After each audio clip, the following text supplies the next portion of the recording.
Next on Life on Air, if you've ever thought about creating your own TV show, this is the guy that can help. We've seen docu-style reality series just kind of take off, so it's become about unique professions, families, people, businesses and such.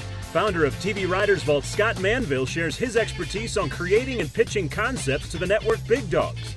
Plus, learn how Hollywood's most successful TV host got his start in the business. Merv walked in, talked to Peter, and Peter said, I have this guy right here, and then this guy over here. And Merv said, that guy. Pointed back to the other bitch, said, who's that? Ryan Seacrest. It's a story you definitely want to hear. Next on Life on Air.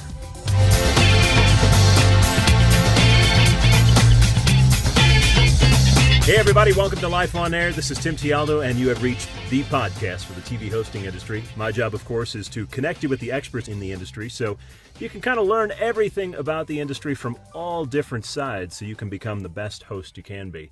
Now, we always talk about the main aspects of hosting, from coaching to voiceovers to how you get yourself out there to marketing to branding. But I brought on a special guest today that I've had some experiences with in the past, because when you're in hosting, and the trend right now is being an expert, and sometimes, maybe you're not an expert in certain things, so you're looking for a way to get yourself onto a show, and you finally decide, what if I could just create my own show? Well, that's great, but sometimes it's very difficult because you don't exactly know. Producing and developing a concept are entirely different, and so I had to search out the people who knew exactly how to do this. And this gentleman was the head of development for Merv Griffin Entertainment. He's been in the industry for, I think, almost 20 years now, and he's started a website called the TV Writers Vault. Some of you may have discovered it in your searches out there trying to develop your own ideas, and he is just a wealth of knowledge when it comes on how to pitch, how to get that concept together, who to connect with. So, Mr. Scott Manville, welcome to the podcast, sir. Hi, Tim. Thanks for having me. Hey, thanks. My pleasure. So, let's go back a little bit because, when you hear the word Merv Griffin, he's such an icon in this industry, even though he has passed on now. Talk about your experience as the head of development for Merv. I would have to say I couldn't have asked for a better place to learn about the industry, about the process of developing and pitching. It wasn't an easy company to work for, but it was a terrific experience in the way that he brought a lot of different types of producers in there, some involved in film, some involved in TV. His background is, the king of talk and also creating Jeopardy and Wheel of Fortune. When I came into the mix working in development, I started off as a reader, working with assistants and everything, but then getting into the process of actually creating and developing shows, reality TV was just breaking out. So it was kind of new to him, new to a lot of the producers, new to me, but exciting. I didn't have any preconception of this is what TV is supposed to be.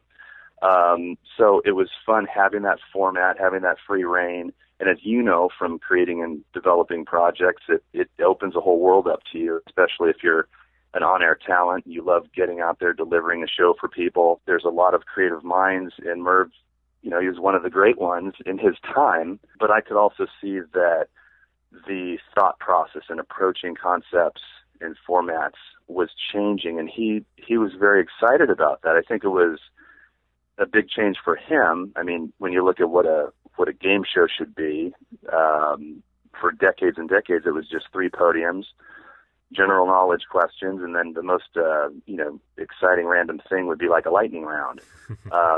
That's broken wide open, So I think he was actually having a lot of fun in his last years creating and developing stuff, and I was just really fortunate to be a part of that and to learn from him and a lot of his producers. So as you have now parlayed into kind of creating your own niche in the industry, you now help people develop those concepts. How did you parlay what you learned from Merv into your own career and your own niche? Well, it was a funny thing because I think that everybody thinks Hollywood is a closed door. It's a cliche. It's supposed to be who you know. But being on the inside, I saw that there was a lot of inconsistency with that that mantra and what was actually the truth, which is that producers were desperate for great ideas. They didn't care where it came from. And I saw that people would call up from all corners of the country, some with bad ideas, some with great ideas. For the most part, you can't take those in as unsolicited pitches. But at the time, that whole process was new. And we came across one project from a guy in Florida. It was a great idea, very simple, very clever. You could see that the content, what would be playing out on television, would be entertaining and funny, had a great title. So we made a deal with this guy on the same day. 2 days later, we went out, pitched it to Disney, and it sold on the first pitch.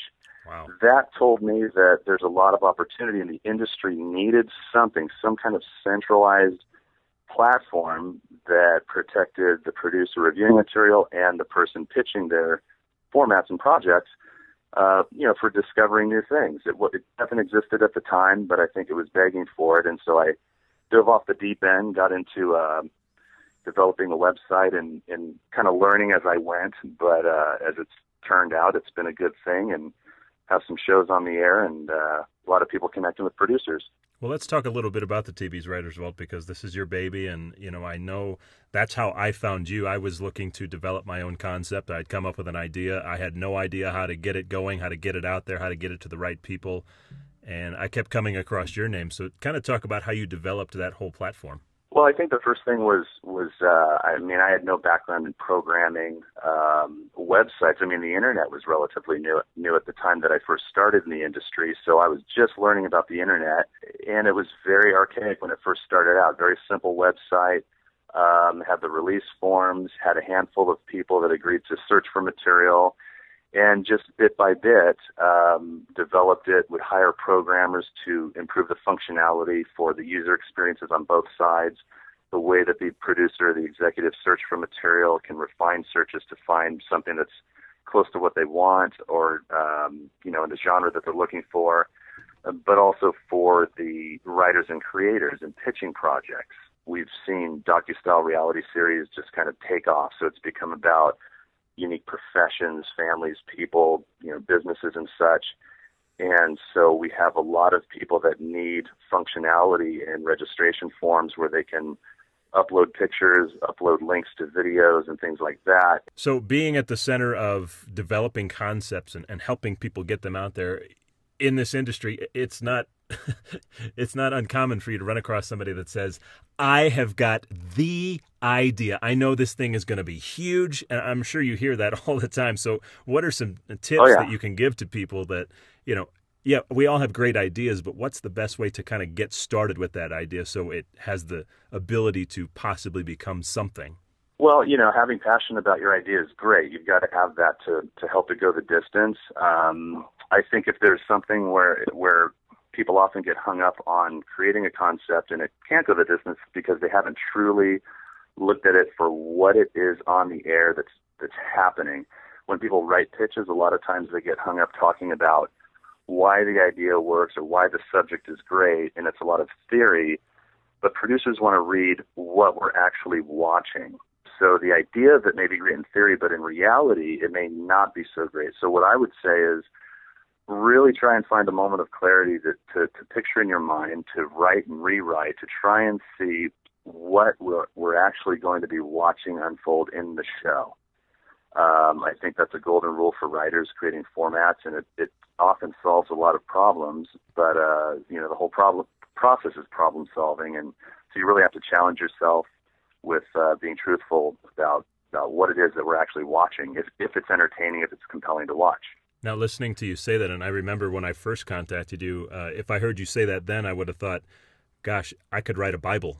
It would probably be a 50 pages long, but after working with you, I know that it needs to be a lot shorter than that. Can you talk about that? Yeah, absolutely. Producers want they want efficiency. It's great if you're a writer, if you can write great descriptives and narratives that go on and support the format of the idea. That's great, but you're writing for a producer, for an executive that has a limited amount of time. They're not going to dive deep below the surface. They're very sharp in knowing from their instinct what will work and what won't, and it doesn't take them long to hook onto something.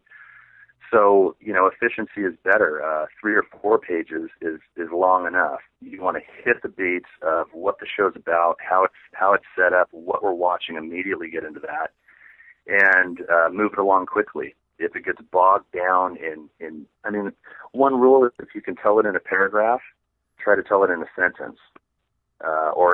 Sometimes a whole page really should just be a paragraph.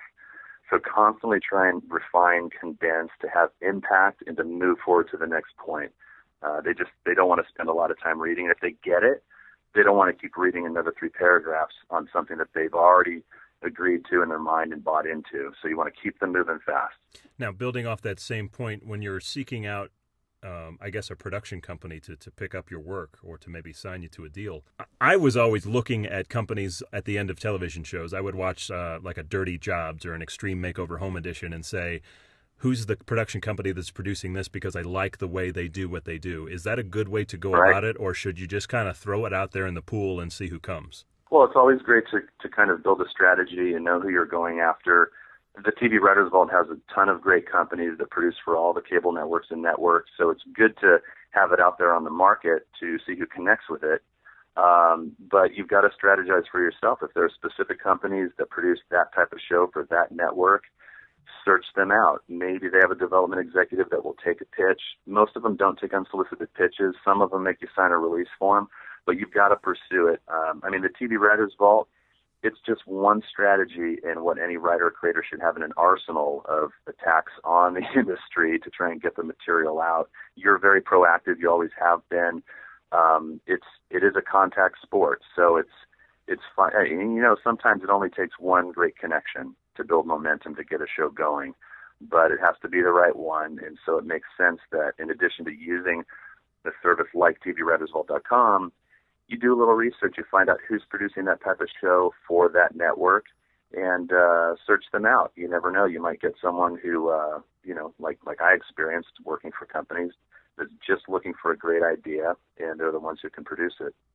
Now, you've had a lot of success. I know you've got shows that are out there right now on Discovery and A&E, and switching gears a little bit, you've had the chance to work with a lot of either current or aspiring hosts who want to develop their concept because they kind of want to do a show that's about them and what they're interested in rather than going out and just going to any audition and saying, I just want to be on a television show. So talk about your experiences or maybe some of your successes with TV hosts.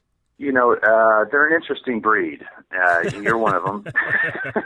Yes, we are. But I guess what I can say is what I've seen as a common thread is a real passion, a real driven creative mind. And that's what fuels the industry. I mean, if you're an on-air host, you're delivering the show. You're delivering what a whole team of producers and directors and writers have created and are hoping works. So I think when that's in your blood, you have the confidence with the creativity. I remember working in development for Merv and having guys like Mark Wahlberg, the TV host, come in pitching projects that he might fit into, pitching other projects that he wouldn't fit into. And it's interesting to see how creative. The general public doesn't really understand everything that goes into a show. All of the pressure that's on a host, they've got to know the format inside and out so well that they're able to tweak it along the way if there's, a call for that. So I think that TV hosts also make great pitchmen for formats and projects, and they've got the creativity and drive, and it's been fun to see. We have a lot of that at the website too. You're a great example. Sometimes it's good to try and build a format and framework around a project that is kind of part of your own life and history, whether it's being in the fitness world or other subjects and areas. That's a good approach too, but don't limit it, because I think the bottom line is you're wanting to produce a show. You may or may not host it. It's been fun to see, people pursuing that, some making it, a lot not making it, but it's not an easy process. So you have to have that drive and passion with the creativity. Now, it seems like there's a lot of, different periods that television goes through. At one time, they're looking for certain genres. You said docuseries are huge right now. Sure. Is it wise to develop your concept, maybe get it on the TV Writers Vault, and then maybe if it's not working, that particular time, to kind of hold off, pull it back, and then put it back out there maybe a year later or 2 years later to see if it flows then? Is that a wise idea? Yeah, it can be.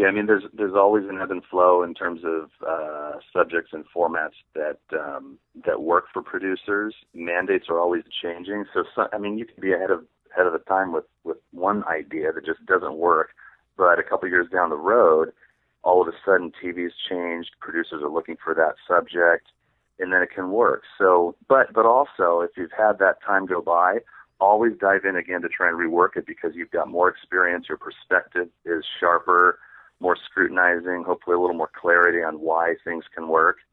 So hopefully the project's improved and it's relevant. So yeah, things often go in cycles and it might come around to clicking. Now, you've had some interesting experiences with TV hosts. You talked a little bit about in the development area. I want to go back to a story I know you and I talked about a long time ago that, this guy's pretty much, outside of Oprah, the most powerful host in the industry, and that's Ryan Seacrest. And you kind of were there for the very beginning of his career. Can you tell us about it? Right. Yeah, sure. I mean, it is so amazing to see someone when they don't have a name and they're struggling in the industry and they're taking a shot, and then to see what that person has become. It's amazing. Ryan was, I believe, working in radio up in San Francisco at the time. Very young kid, very enthusiastic, very passionate about the industry and taking a shot. And when things align, when there's the right project for the right person, there's not a lot that can get in the way. I remember going over to a studio. I can't even remember which studio in Hollywood it was, but it just seemed like some random warehouse where Merv's producers had set up kind of a mock run-through area for what would be the game show Click. And they didn't even have anybody there, but Peter Marino, who was the producer running the show there and doing the casting as well, had 3 videotapes and a couple of pictures on a table. And Merv walked in, talked to Peter, and Peter said, I have this guy right here, and then this guy over here. And Merv said, that guy. He pointed back to the other picture, said, who's that? Ryan Seacrest. He's in radio, hasn't done much TV, blah, blah. He goes, let me see the tape. Watched him and said, that's our guy.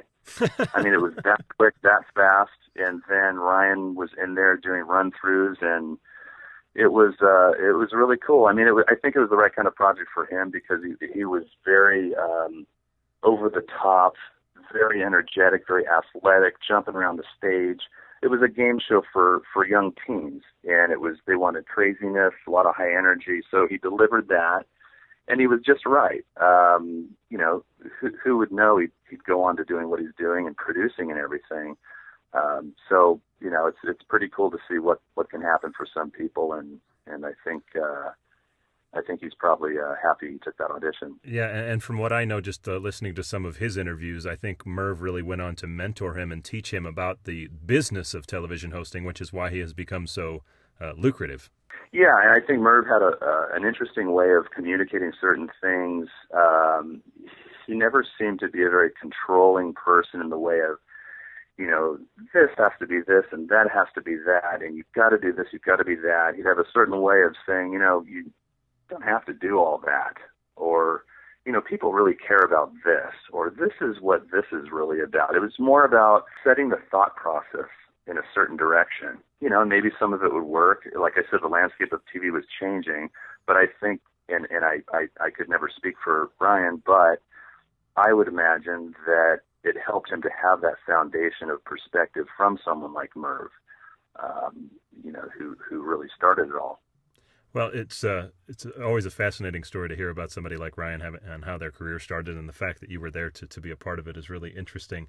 Getting back to the concepts part, I mean, I know there's a lot of people out there that they are interested in developing a concept right now, so can you tell them kind of the first steps they need to take in terms of maybe contacting you at the TV Writers Vault? Sure. I'm always open for questions, too. You can shoot us emails if you have specific questions. But when you have an idea, write it down, try and work it out into a page where you can really see what the show is. Focus on one sentence to crystallize what the show's about. When you get to that point and it's original and it has, kind of your creative stamp on it, I would first register it at a service online. You can go to creatorsvault.com to get proof of creation prior to exposure in the marketplace. Then get it out there and pitch it in places like tvwritersvault.com or direct to companies that will take pitches. But you would go to the website at tvwritersvault.com, search out the registration form. You can pick the genre of project that it is, fill in all the relevant information. We then process it. You get a confirmation. You log in. You'll have a project status page where you can view any producers or companies that are reviewing it. You have a record of all of that. You're sent instant electronic notification when they're looking at stuff. If they like your project and want to talk to you, they request contact, and we put you in touch. And then you're off and running with the producer, hopefully making a deal. Well, Scott, man, I really appreciate you sharing some very unique knowledge with us, and it's not something that we get to hear every day. So thank you so much for being here. Oh, Tim, thank you so much. You know, I'm a big fan of yours. I love the work that you're doing, and it's exciting to have the TV Writers Vault because I also get to meet people like you and creative minds in the industry. So it's a lot of fun, and I appreciate you having me on. Well, my pleasure, and I know that we're going to be doing some more work here in the near future. So thanks so much, man. Folks, that is Scott Manville. And by the way, once again, if you want to check out the TV Writers Vault, it's tvwritersvault.com. If you'd like to read more about Scott, you can go to his personal website, scottmanville.com. And remember, the only way to predict your future is to go out and create it, and you can do it with Scott. Now go do it. We'll see you next week.